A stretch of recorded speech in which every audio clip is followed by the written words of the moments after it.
साथियों नमस्कार। आज मैं पहुंचा हूं केनापारा पर्यटन स्थल। तो जैसा कि आप लोग देख पा रहे हैं, सूरजपुर और विश्रामपुर के बीचों बीच ये केनापारा पर्यटन स्थल स्थित है और वर्तमान में इसे सीसी रोड द्वारा एक अच्छा अप्रोच रोड तैयार कर दिया गया है।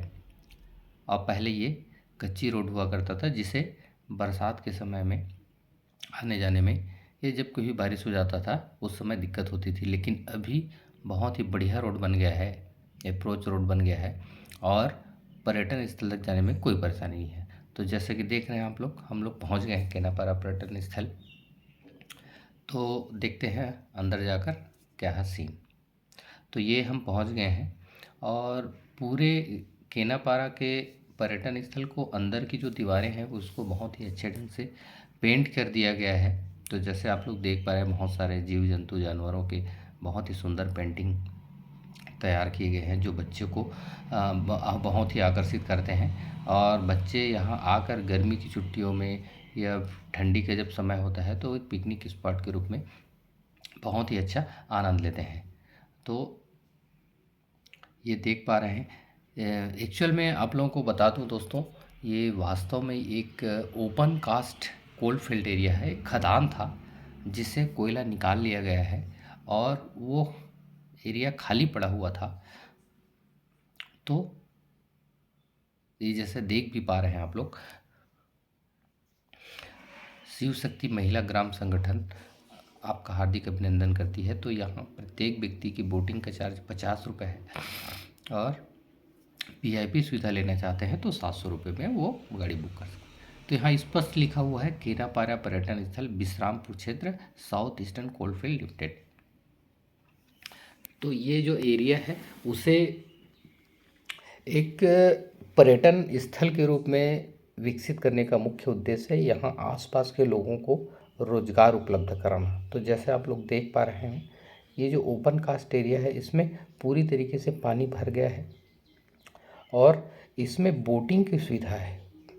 अर्थात वो जो शिव शक्ति महिला समिति जिसके बारे में हम बात कर रहे थे, वो समिति की महिलाएं ये बोटिंग को का कार्य करती है और जो भी पर्यटन आते हैं उनको बोटिंग के द्वारा घुमाया जाता है और जो भी आय होता है उसे समिति के द्वारा बांट लिया जाता है। तो ये बोटिंग करने का स्थान है। तो जैसा देख पा रहे हैं आप लोग, एक बोट अभी अभी आ रही है और इस तरीके से वो बोटिंग का आनंद लेते हैं। तो ये देख पा रहे हैं आप लोग, ये बोट आ गई है। ये मोटर बोट है एक्चुअल में, पेट्रोल से चलने वाली, और पूरे एक राउंड इसे घुमाया जाता है। जो कोई भी पर्यटक इसमें आकर बैठते हैं या उसका आनंद लेते हैं। तो इस तरीके से ये गाड़ी आ गई है और अब उतर रहे हैं। यहाँ एक और फायदा ये है, एक और विशेषता है कि जैसे आप लोग ऊपर में देख पा रहे हैं, एक रिसॉर्ट्स भी बना हुआ है। तो आप एक निर्धारित दर देकर वो उसमें रुक सकते हैं। ये जो देख पा रहे हैं ये है एक्चुअल में फ्लोटिंग रेस्टोरेंट। और दूसरी तरफ जो आप देख पा रहे हैं, पूरे लाइन से नीले और पीले पट्टी वाली, ये एक्चुअल में एक मछली पालन केंद्र है जिसे चाइनीज़ पद्धति के द्वारा मछली पालन किया जाता है। तो आगे चलकर नीचे उतरकर थोड़ा देखते हैं कि किस तरीके से मछली पालन करते हैं और ये इसका सिस्टम क्या है। तो ये जो छोटे छोटे घर जो दिख रहे हैं वो समूह के लोगों के रहने के लिए है। तो ये अभी आ गई है गाड़ी और अभी हम लोगों को लेके जाएगी फ्लोटिंग रेस्टोरेंट में। तो अभी दादाजी से हमने रिक्वेस्ट किया कि हमें फ्लोटिंग रेस्टोरेंट में थोड़ा सा घूमना है, तो हमारे आग्रह करने पर वो मान गए और हमें लेने आ रहे हैं। तो जैसा कि देख रहे हैं आप लोग, ये बोट जो है हम लोग को लेने आ गई है और अभी हम लोग इसमें सवार हो गए हैं और धीरे धीरे रस्सी के माध्यम से ये बोट हमें ले जाएगी। तो ये देख रहे हैं आप लोग, हम लोग लगभग पहुँच गए हैं फ्लोटिंग रेस्टोरेंट में। और बहुत ही सावधानीपूर्वक चढ़ने और उतरने की आवश्यकता है, क्योंकि खदान जो है काफ़ी गहरा है, लगभग 2 से 250 फीट गहरा है। तो ये हम लोग पहुँच गए हैं फ्लोटिंग रेस्टोरेंट में, और आप लोग देख पा रहे हैं चारों तरफ पानी से घिरा हुआ है। तो यहाँ घूमने का अपना अलग ही मज़ा है। कि जब भी इस क्षेत्र में आए आप इसका लुत्फ़ उठा सकते हैं, इस फ्लोटिंग रेस्टोरेंट का। तो ये फ्लोटिंग रेस्टोरेंट है, जो ये अंदर का सीन है कुछ ऐसा है।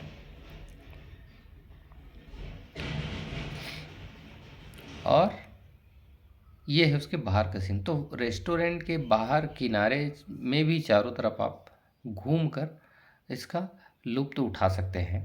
बस सावधानीपूर्वक रहने की हमें आवश्यकता है, क्योंकि वो जो खदान है वो काफ़ी गहरा है, और हम नहीं चाहते कि किसी भी प्रकार की अनहोनी हो या दुर्घटना हो।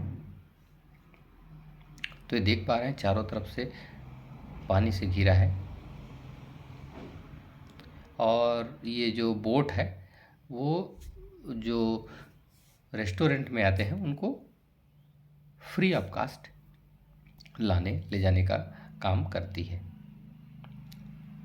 तो बहुत ही सुंदर ढंग से इसे तैयार किया गया है। वास्तव में जो रेस्टोरेंट का वास्तविक मज़ा है, तो आप खुले में बैठकर इस रेस्टोरेंट का वास्तविक मज़ा ले सकते हैं। चारों तरफ पानी से घिरा है, और आप नाश्ता कर रहे हैं या कुछ चीज़ों का लुत्फ़ उठा रहे हैं, आप खा रहे हैं। अब हमें मछली पालन केंद्र पर जाना था, तो भैया से भी हमने आग्रह किया और वो भी मान गए। तो अभी हम मछली पालन केंद्र, अर्थात वो केज जो दिखाई दे रहा है, अभी वहाँ जाकर देखने वाले हैं क्या है सीन, कैसे पालन होता है, क्या क्या करते हैं एक्चुअल में। तो आप लोगों को बता दूं, एक्चुअल में ये जो मछली पालन समिति है उसे भी ये 4 या 5 लोग इस समिति में होते हैं, और उनके द्वारा ये मछली पालन कार्य किया जाता है। तो ये जो केज बने हैं ये चाइनीज़ पद्धति द्वारा मछली पालन किया जाता है। इस जो केज है, जो छोटे छोटे ब्लॉक्स बने हैं, उसमें पूरे जाली लगे हुए हैं, और उस जाली में मछलियों को छोड़ दिया जाता है, और उसे सुबह शाम 2 बार उन्हें बाहर से चारा दिया जाता है, जिससे उनकी ग्रोथ बहुत ही अच्छी और जल्दी होता है। और बाहर के भोजन या आहार से उनको कोई मतलब नहीं होता है, जिसके कारण उनके ग्रोथ अच्छा हो पाता है। तो ये देख पा रहे हैं, ये जो चारों तरफ जाली से घिरा होता है, और जब कभी उनको निकालना होता है वो जाल को ऊपर खींच लेते हैं, और जो बड़ी मछलियाँ हैं उसको निकाल कर उन्हें मार्केट में सेल कर दिया जाता है। तो जैसा आप लोग देख पा रहे हैं, इसमें कुल 32 केज बने हुए हैं, और इन 32 केज में अनेक प्रकार की मछलियां हैं, जैसे रोहू है, कतला है, फंगस है, या कुछ केटफिश भी मछलियां हैं। तो ये छोटे छोटे जो घर देख रहे हैं, वो समूह के लोगों को रहने के लिए और उनका चारा को रखने के लिए या उनकी सुरक्षा या देखभाल करने के लिए ये जो स्टाफ रूम बनाए गए हैं। तो इसका मुख्य उद्देश्य जो रहा है, आसपास के लोगों को रोजगार प्रदान करना। इसका मुख्य श्रेय जाता है सूरजपुर के भूतपूर्व कलेक्टर माननीय श्री के.सी. सेनापति जी, जिन्होंने इसको ध्यान में रखते हुए इस खाली जगह को पर्यटन केंद्र के रूप में विकसित किया, और आसपास के लोगों को रोजगार देने के लिए उन्हें यह सिस्टम तैयार किया। तो ये देख पा रहे हैं, जैसे हम चारा डालते हैं तो ये मछलियाँ ऊपर आकर खाने लगती हैं। तो ये वीडियो मेरे को पसंद आया होगा तो आप लोग कृपया लाइक करें, सब्सक्राइब करें और शेयर करें। और जब कभी आपको घूमने का ऐसा मौका मिले, बिल्कुल यहाँ आकर घूमिए, मनोरंजन करिए। धन्यवाद।